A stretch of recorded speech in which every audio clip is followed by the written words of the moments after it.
Our next event is happening in Singapore between the 27th and 28th of February 2025.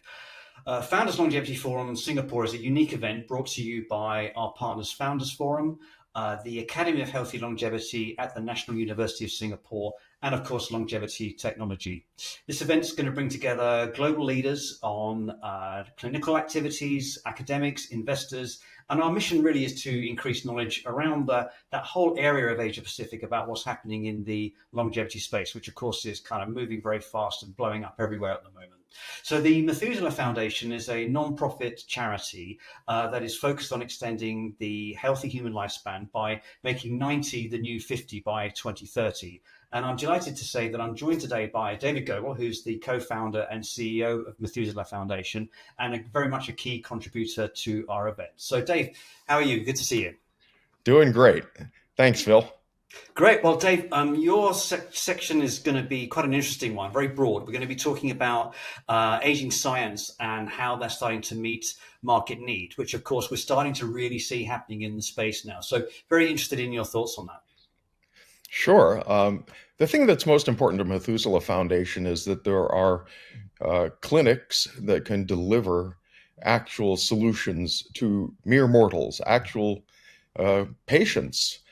So we've been at this now for a quarter century. The Methuselah Foundation has been, and others. And it's time for us to begin delivering benefits to the public. Right. And that's what we're about, to make sure also that what is described as longevity clinics are actually longevity clinics. This is a very important element for us. It very much is, Dave, and I think that this is a key subject around the conference. There's a whole track all about geroscience, which is specifically about what's available in a medical environment and an approved medical environment today. Right, that's run by Professor Andrea Meyer, and it kind of comes on the back of a program which is again like they did last year about training clinicians to get them to the necessary standards for deployment around this super important layer of what's happening in the space. Right, because these people are the translation between where we are today and the therapeutics that are coming tomorrow. That's right.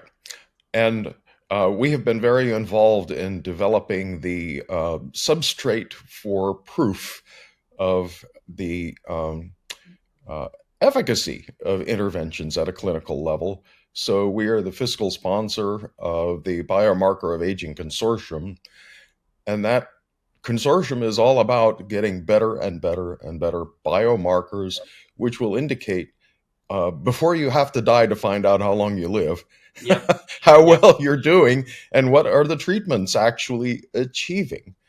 Well, And we're focusing. Oh, sorry, we're focusing on making those biomarkers actionable, i.e., even going down to organ system level aging. So you could differentiate, for instance, the age of your pancreas versus your liver, lungs, and etc.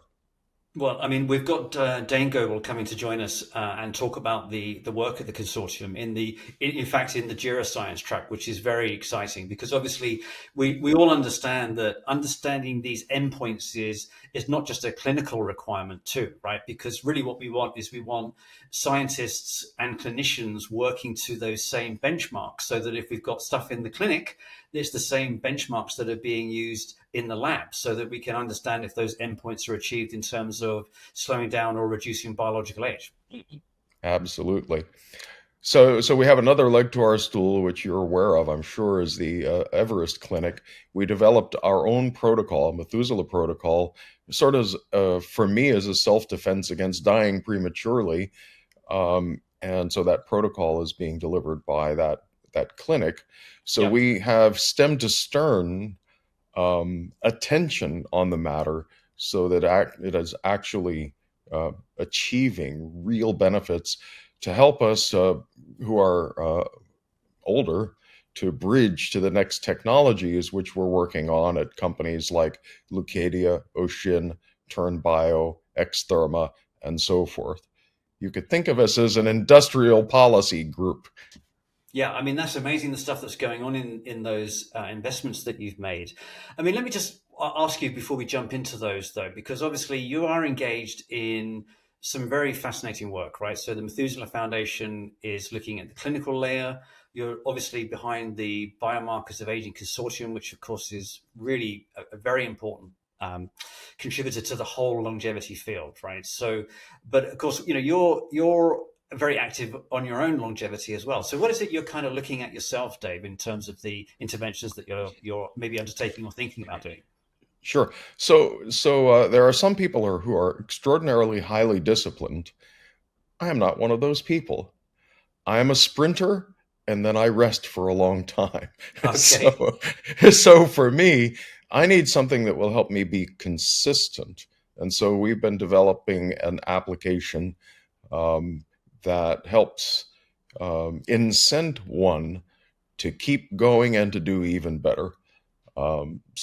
So that's been my experience. After 9 months of being on the protocol, according to the best biomarkers available, I had regressed or improved in my age about 12 years. Oh, wow. Uh, but one of those things, elements of it, was my weight, and my weight has begun to creep back up. And so I'm using this application to help me stay on track and even go better. Um, so that's what's my experience is. So Well, we eat our own dog food here to make sure that we're not, chasing rainbows. yeah, yeah. Well, of course, the you mentioned weight, Dave, and of course, everybody suffers with the concerns about their body weight, and it cannot be ignored the fact that, of course, these GLP-1 agonists are transforming, obviously, the weight loss industry, and they act as an amazing precursor to what's going to happen with these longevity therapeutics. And specifically exciting that Joe Biden is now advocating that Medicare and Medicaid cover the costs of these drugs. So, what are your thoughts on that? I mean, is this something that we're really starting to see as a primer for aging therapeutics? I think it's excellent that those drugs are available. They do have a fairly significant risk profile. So I'm all in favor of them and the better drugs that are in the pipeline.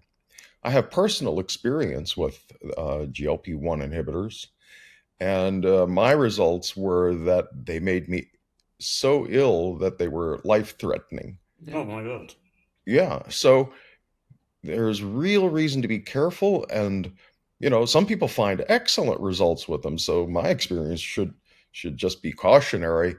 What's more important is that you don't take them without an engaged physician who is working with you regularly to make sure it's all well. Yeah, But yeah. I think it's fantastic, the advances being made there. And I guess that what we're seeing really is a reinforcement of the fact that we all need these clinicians to be able to guide us through these protocols, right? And Right. kind of flipping into the scientific sphere, Ocean Biotechnologies, of course, is trying to drive multiple age-related conditions, and so with all these shots on goal, they're looking obviously at stimulating muscle growth as well as obviously killing fat and removing senescent cells. So, do you see a pathway for Ocean coming into the GLP-1 aftermarket that we've started to see, like the likes of BioAge and companies like that coming into? I don't think so. I think that Ocean's approach is more at a cellular level than at a molecule level, and so it will be a different pathway. It's kind of like the pile on with the COVID-19 vaccine world. Everybody and their brother wanted to develop a COVID-19 vaccine, but that has passed. And so, if you're going to try and compete with, the hegemonic monsters of pharma on GLP-1, that's a prescription for losing, in my opinion, from a business standpoint. Interesting. Um, and I also feel that it would be better to intelligently target the cells rather than trying to coerce your entire, I don't know, hunger system by making you nauseous. I think that there's a better way forward. But for now, Yeah. that's what we have. Yeah, yeah, and that's a very valid point. And of course, this is the seasoned perspective that you're going to be bringing to our investment track at the conference. But if we could maybe just focus on Ocean, I mean, how the team getting on? Obviously, we've seen some news recently. Oh, they're doing really well. The Obviously, you don't get investments by those large pharma companies if you're doing uninteresting and unviable things. And so recently, AbbVie became a member of the board and a major investor. So that was very encouraging to us. Yeah, brilliant. Well, and let's talk about some of the other big diseases. There's Lucadia Therapeutics that are really looking at a Alzheimer's disease treatment, which again is a kind of first in class outpatient treatment, which again is very exciting. We've seen interestingly recently that the pendulum has swung away from AI discovery platforms as attracting the most amount of capital in the space to specifically disease focused therapeutics in the aging space. So I guess that's kind of their sweet spot, right? Oh, absolutely. Lucadia is, I like wild cards. And in this case, if everybody else is doing something after more than a quarter century and, a quarter of $1 trillion, maybe that's wrong, um, of investment on the A beta and plaque approach, well, do something else. Right. Because you don't have to make those investments. They failed. Um, and so Lucadia is taking a completely different approach, and that's what I think of as a plumbing approach.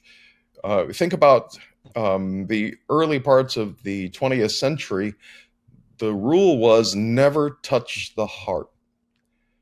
Just we can't do it. Well, that turned out to be wrong, and most of the problems with the heart that were fixed early on were plumbing problems. We think of them as grafting and stents and so forth, but it's all plumbing. Well, in the case of the brain, there's a lot of plumbing going on, and the founder Doug Ethel of Lucadia in 20 I think it was 13 came out with the theory that the problem with Alzheimer's was the brain isn't draining the garbage properly. When you age, the pathways to clearing the metabolites get clogged. Yeah. And you know, we invested early on because it was a wild card and it had the smell of plausibility, at least to me. So we're now very close. By 2025, we'll know if we were right or wrong. I Yeah. like Yeah. binary answers. It's very interesting, isn't it? Because Lucadia is a device, right? So it's got a different regulatory pathway to the clinic. And of course, Oh yeah. when I saw Doug in stats in Switzerland earlier this year, he was saying that, of course, they've been able to really shortcut and get into the clinic quickly. So that's next year, which is very exciting. Yeah, next year. When do you ever hear about that kind of thing in biotech? Next year. What's your Yeah. timeline? Next Yeah. year. Yeah. What? Well, I guess that's very interesting, Dave, because you're going to be talking at the conference really about the investor's perspective, the scientist and entrepreneur perspective on what's happening in this concept of aging science meeting market needs. So maybe could you just give us some thoughts on what we'll be hearing in February? Sure, we're going to be focusing on actionable biomarkers, um, connecting patients with clinics, sorting out true versus fake longevity, um, and how can clinics um, get on board with the, let's call it, the new political paradigm in the U.S. There is a massive change coming to FDA Yep. and NIH, and what might those changes look like? Let's call it 9 to 12 months from now. Yeah. Yeah, as we know, this is a very interesting time politically, and we're amping up our excitement in the longevity field about what this might mean. In fact, so great. So, Dave, we'll see you in February. Looking forward to your talk, and of course, thanks so much for joining us today.